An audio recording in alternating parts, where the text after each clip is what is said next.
Hey guys, welcome back. In today's video, I'm going to show you how to set up Google Authenticator on your Android phone step by step. If you don't have the app yet, the first thing you need to do is go to your Play Store and search for Google Authenticator. Once you find it, tap Install and wait for it to download. Now, open the app. When it opens, you'll be asked to link your Google account. Just click Get Started, then choose the account you want to link and tap Continue. Next, you'll see an option to add a code.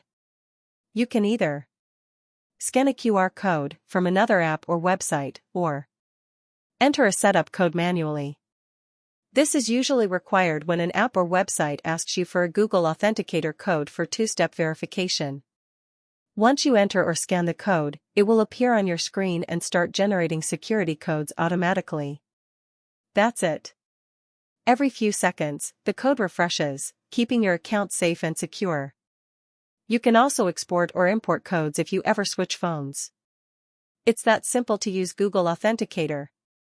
If this video helped you, don't forget to like, comment, and subscribe for more quick tech tips.